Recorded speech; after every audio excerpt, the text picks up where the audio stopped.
Hey guys, welcome back to the Mind of a Minority. My name's Charles. Thank you for joining me. Really quick, I just wanted to touch briefly on this. Trump has done something that I am not very proud of. So this is the Defense Production Act he signed, essentially giving the government control over our food supply. And it's all because of COVID. This is an extremely dangerous precedent, as I'm going to outline for you in the video that you can check out by clicking the link at the top of the screen. But essentially what this allows for is future administrations to do whatever they want with regards to the food supply. And it's downright dangerous. I would strongly encourage those of you who are able to learn about food production and processing so you can move towards being as independent as possible. Our national food sovereignty is at risk.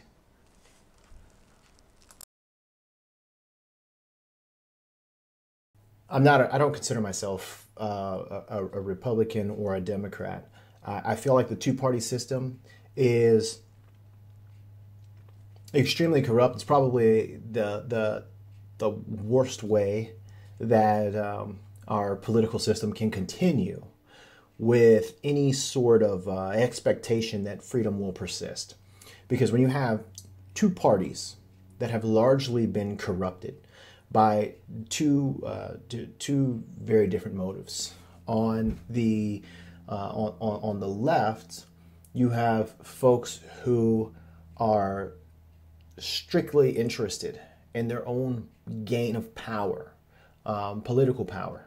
And so they pander to groups for quote unquote civil rights issues that will allow for them to get your vote, all the while they make policy that does not advance the groups that they claim to represent, or they make it worse, such as the crime bill that was passed. Now, on the right, however, many politicians, many politicians will simply sell out to large corporate donors who have interests in acquiring nothing more but wealth and resources. And the two-party system is one that we should really try to find a good replacement for.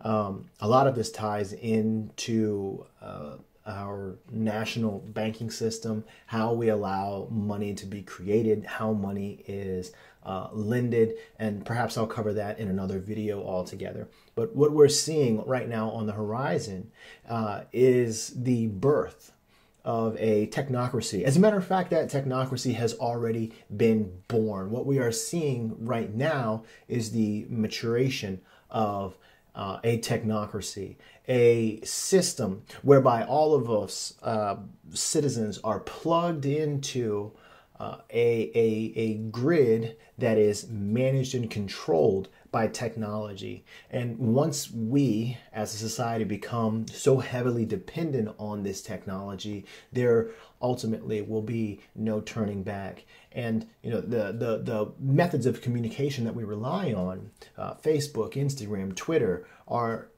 flexing their private ownership as a way to censor free speech.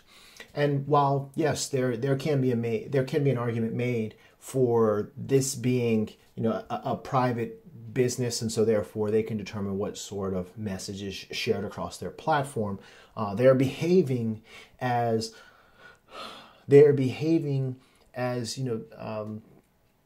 editors instead of behaving as platforms that allow people to speak freely, and advertisements to basically be the bulk of their revenue.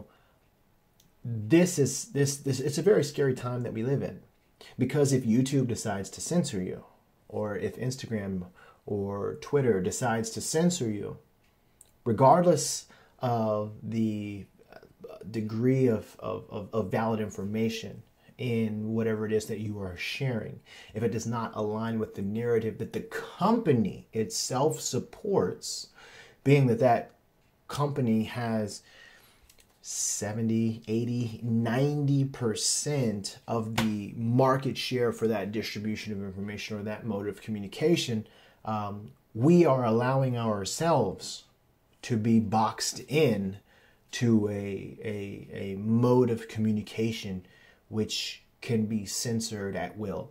It's very dangerous for a free society, or you know, what we believe to be a free society. And so I just want people to think about that.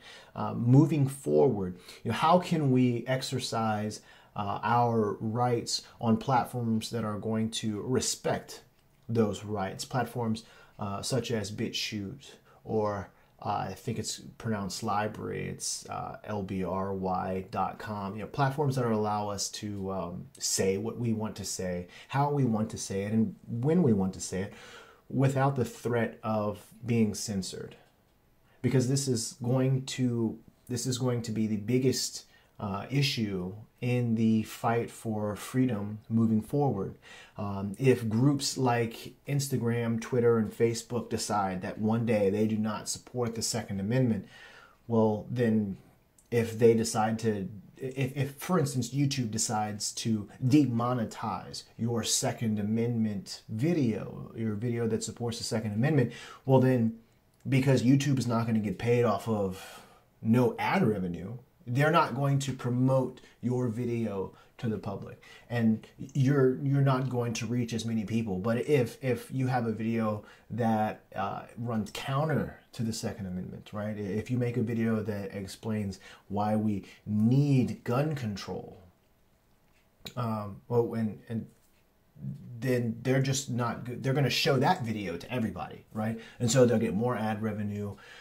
And because they're getting more ad revenue, they'll send it out to more people because they want to make money. They're a business. And I understand this. This makes perfect sense as far as a business model. But we need to understand that trapping ourselves on a platform that will invariably censor each and every one of us when we decide they have crossed the line for us. It's not about crossing the line for a particular issue so much as it is about crossing the line for any issue in which someone reserves the right to speak freely.